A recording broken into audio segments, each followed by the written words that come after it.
நம் தமிழ்நாட்டில் ஒரு இளிச்சவாய் இருக்கான். அந்த இளிச்சவாயின் பேர் என்ன? அண்ணாமலை. ஏன் அண்ணாமலை இளிச்சவாய் அண்ணாமலைன்னா, எம்எல்ஏ கிடையாது, எம்பி கிடையாது, பஞ்சாயத்து தலைவர் கிடையாது, மக்களுடைய வரி பணத்தில் ₹1 எனக்கு சம்பளம் கிடையாது. ஆனா வருஷம் நான் பேங்க் அக்கௌண்ட் ஸ்டேட்மெண்ட் ரிலீஸ் பண்ணுவேன். இங்க பாருங்க, 10 வருஷம் பேங்க் அக்கௌண்ட்டை பாத்துக்கங்க, எல்லாத்தையும் பாத்துக்கங்க, ஸ்விக்கி ஜொமேட்டோ என்னென்ன வாங்கியிருக்கேன்னு பாருங்க. அது ஒரு பக்கம்.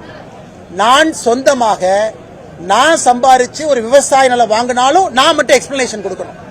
இன்னைக்கு நீங்க ஆர்டிஐல போட்டவே தெரியும் சகோதரி அவர்களே, என்னுடைய பட்டாணி என்னலாம் உங்களுக்கு தெரியும், நான் அதை மறுக்கல. சந்தை மதிப்பை விட மார்க்கெட் ரேட் என்ன இருக்கோ அதை விட அதிகமான ரேட்டுக்கு அந்த லேண்டை அதிகாரப்பூர்வமாக வாங்கியிருக்கோம். அரசுக்கு வரியும் கட்டியிருக்கோம். எதற்கு?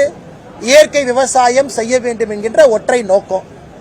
அடுத்த 5 வருஷம் நீங்க பார்க்கத்தான் போறீங்க, விவசாயம் பண்றேன்னா விவசாயம் பண்ணலையான்னு, இயற்கை விவசாயம் இருக்கிறனால. ஆனால் இன்னைக்கு தமிழ்நாட்டில் நான் ஒரு அரசியல்வாதி தான் உண்மையை சொல்ல வேண்டும் என்றால், மக்களுடைய வரி பணத்தில் ₹1 வாங்காம, ₹1 மக்களுடைய வரி பணத்தில் சம்பளமா வாங்காம, நான் மட்டும் 6 மாசத்துக்கு ஒருக்கா என்னை பாருங்க இதான் செய்யறேன், என்னை பாருங்க இதான் செய்யறேன். அதனால இளிச்சவாயினால நான் என்னங்க?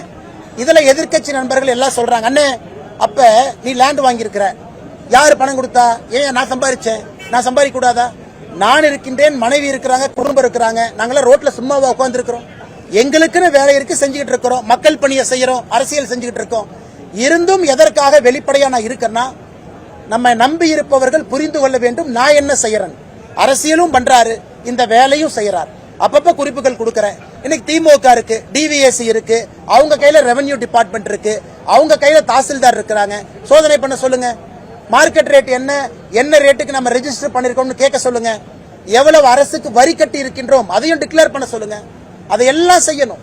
எந்த வரி பணமும் மக்கள் பணமும் இல்லாம இவ்வளவு வெளிப்படை தன்மையாக நான் இருக்கின்றேன்.